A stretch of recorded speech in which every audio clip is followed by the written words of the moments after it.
एक नया मेहमान।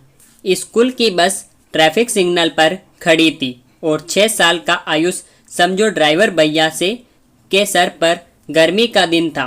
एक हाथ में लाल रंग की वाटर बोतल और दूसरे में सफ़ेद रंग का टिफिन बॉक्स, पीछे स्कूल बैग, सफ़ेद पैंट से बाहर निकली सफ़ेद शर्ट, बाल बिखरे हुए लेकिन आंखों में चमक। उसने कहा, ड्राइवर भैया जल्दी चलो न। ड्राइवर ने आयुष की ओर देखा और मुस्कुरा दिया। बच्चा, पिछले आधे घंटे से मैं 4 बार ये बात कह चुका था। ड्राइवर ने कहा, कार्टून फिल्म मिस हुई जा रही है क्या? आयुष ने बड़ी गंभीरता से नाक का इशारा किया। ड्राइवर ने फिर पूछा, शूशू आई है क्या? आयुष ने फिर कहा, ना। ड्राइवर ने कहा, भूख लगी है? हाँ। आयुष ने कहा, ना। फिर ऐसी क्या इमरजेंसी है भैया? ड्राइवर ने कहा, ट्रैफिक सिग्नल हरा हुआ। गाड़ी चल पड़ी। 10 मिनट में आयुष का बस स्टॉप आ गया। रोज की तरह आया, उसे लेने के लिए पहुंची हुई थी और वो घर की ओर चले तो आयुष इतनी तेजी से आगे चलने लगा कि जैसे पता नहीं क्या इमरजेंसी आ गई। 5 मिनट में वो दौड़ता हाँफता अपने 3rd फ्लोर के फ्लैट पर की सीढ़ियों पर था। घंटी बजाई, लगातार कई बार बजाने लगा। उसकी इस आदत से उसके पापा बड़े परेशान रहते थे। रोज कहते थे, ऑर्केस्ट्रा पार्टी में हो जो यहाँ कीबोर्ड बजा रहे हो। उसकी माँ रागिनी ने दरवाज़ा खोला। 7 महीने से प्रेग्नेंट थी। आयुष ने बैग सोफे पर डाला, टिफिन बॉक्स और पानी की बोतल अच्छे बच्चे की तरह किचन में रखी और टाई गंदे बच्चे की तरह सोफे पर फेंक दी। फिर माँ से लिपट गया। बोला, बताओ ना, तुम्हारे कारण मैं इतनी जल्दी आया स्कूल से। बताओ ना मम्मी। रागिनी ने कहा, अच्छा आराम से। तुझे बताया ना, आजकल मम्मा से ज़्यादा चिपकना नहीं है। रागिनी सोफे पर बैठ गई और बगल की मेज पर रखे बड़े से लिफाफे से मेडिकल रिपोर्ट्स निकालने लगी। ये देख, डॉक्टर अंकल ने ये दिया, रागिनी ने कहा और आयुष की छोटी छोटी उंगलियों को अपनी सोनोग्राफी रिपोर्ट पर बनी एक सफ़ेद आकृति के ऊपर फिराने लगी। आयुष को तो जैसे किसी खजाने की झलक मिल गई। उसने कहा, कब? रागिनी ने कहा, 2 महीने बाद, 5 जुलाई को।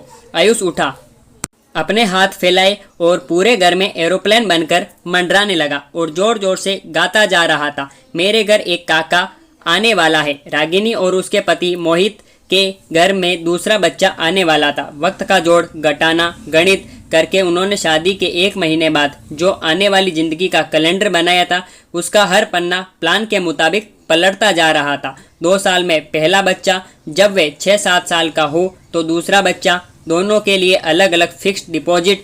आयुष की अच्छी परवरिश हो, इसके लिए रागिनी ने अपनी बैंक की नौकरी छोड़ दी थी और कई साल से माँ होने की नौकरी, जो अपने आप में फुल टाइम जॉब थी, बखूबी संभाल रही थी। मोहित एक अच्छी पोजीशन पर था, अच्छी खासी तनख्वाह मिलती थी।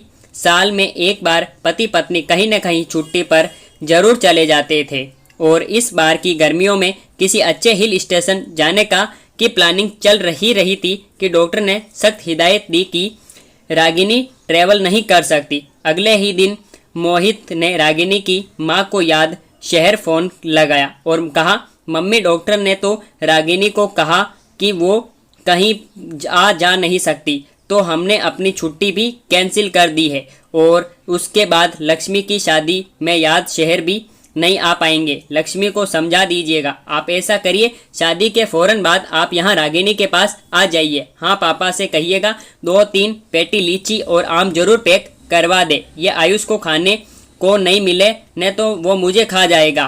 रागिनी की मम्मी ने कहा, ठीक है। वो वैसे भी अब तो गोद भराई भी होने वाली है। मोहित कोशिश करता था रागिनी को खुश मिजाज रखे। अपने दफ्तर की फाइलें और स्ट्रेस वो घर वापस न लाए। दोनों साथ में पुरानी पिक्चरों के गाने सुनते थे। ड्राइंग रूम में अपने लाल सोफे पर बैठकर नई पिक्चरों के गानों पर अपने माइकल जैक्सन बेटे आयुष का डांस देखते थे और कॉमेडी फिल्मों पर साथ हंसते थे। बच्चों के नामों की किताब खरीदी जा चुकी थी। बच्चों के नाम पर रोज छेड़छाड़ के झगड़े होने लगे थे। मोहित हर छोटी छोटी चीज के लिए रागिनी का ख्याल रखता था।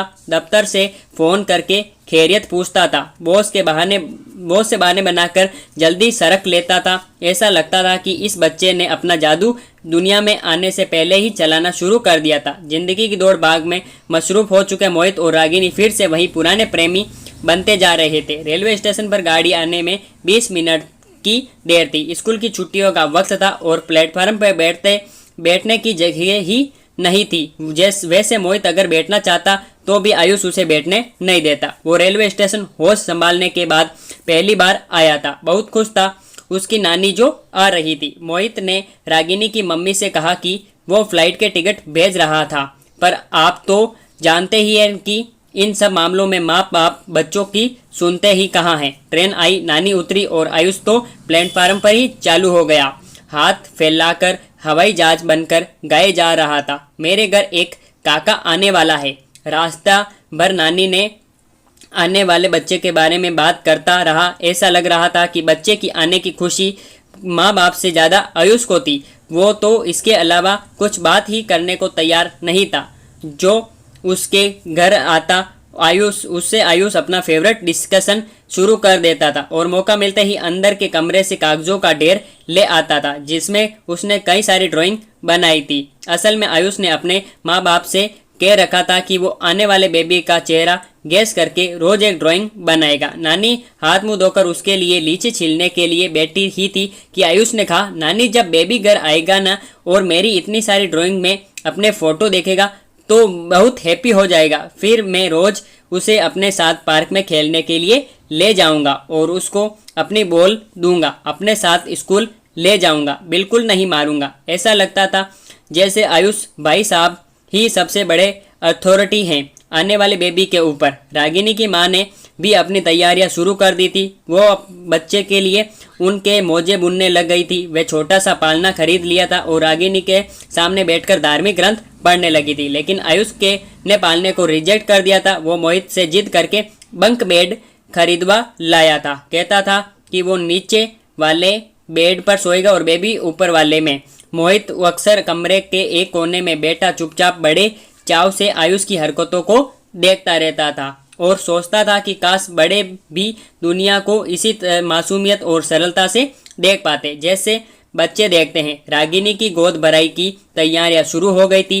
उनकी तरफ गोद भराई बड़ी रस्म मानी जाती थी। प्रेगनेंसी के 7वें-8वें महीने में होती है, जिसमें माँ को ढेर सारे तोहफे और रिश्तेदार दोस्त पड़ोसी आशीर्वाद देने आते हैं। यूँ तो मोहित ने उससे कह रखा था कि वो सब कुछ संभाल लेगा, पर रागिनी परफेक्शनिस्ट थी और सच कहूँ तो उसे भरोसा नहीं था कि वह इतने बड़े फंक्शन को उसका हस्बैंड अकेला ऑर्गेनाइज कर पाएगा। रागिनी ने कहा, मुझे ही कर लेने दो।